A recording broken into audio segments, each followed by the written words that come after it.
Hello everyone, that Manga Kid here to do a first-ish impressions sort of on Hyperdolls. This is by Shimpei Itoh, put out by, I believe it's Ironcat.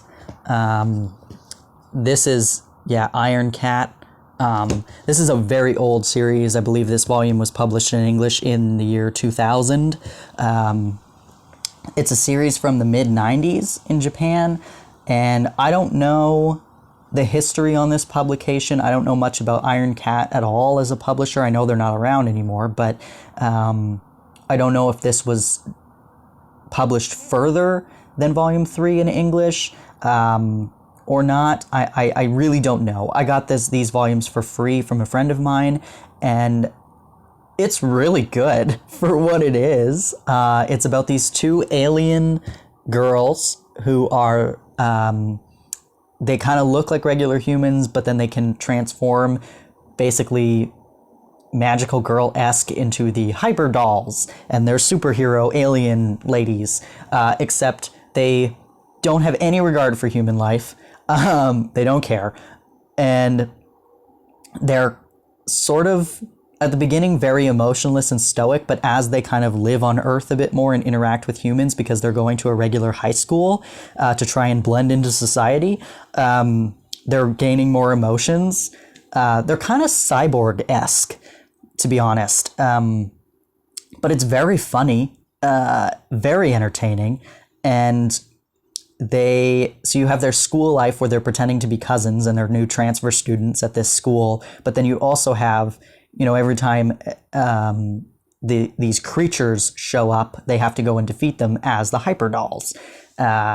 There's also a background of like a conspiracy that the big organization in town, the big like tech biochemical engineering organization in town, is chemically engineering these giant monsters.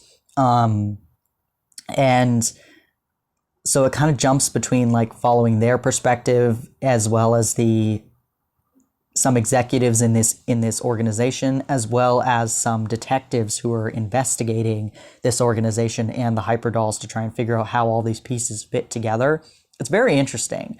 And it's unfortunate I don't have any more of it because I really enjoyed it. I love the art. It's like, it's 90s art. The action is great. The the designs are very 90s. It's not like that's a cool shot. It's not fantastic. It's got some really cheesy monsters. It's got some cheesy dialogue and ridiculousness, but I laughed and I had fun and it was wonderful. This first volume is very nice quality. These next two are slightly lesser quality. The pages are very see-through and thin, but still decent and obviously readable. But yeah, I mean, I had never heard of this. This would have never been on my radar at all had I not got them from a friend of mine. But yeah, if you know anything about Ironcat as a publisher, if you know anything about Hyperdolls, or maybe this is your favorite series ever and you want to tell me about it, I'd love to hear it. The history of the publication, I don't know if there's an anime or not that was ever released. I'm not sure, but this was enjoyable. I had a really good time with this. If there is more somewhere out there and I come across it, I will definitely buy it for a decent price because I had fun. Not something I would have ever thought to pick up or thought to even look for, but yeah, lots of fun. So if you see it, I recommend picking it up for a ridiculous fighting superhero-esque girl manga. Oh, I also forgot there's a male classmate of theirs who finds out they're the Hyperdolls because they have to keep it a secret. And so you also follow him and his kind of trying to keep the secret while also feeling like they're going to hurt themselves and trying to feel protective of them, but he's pretty much useless in any battle.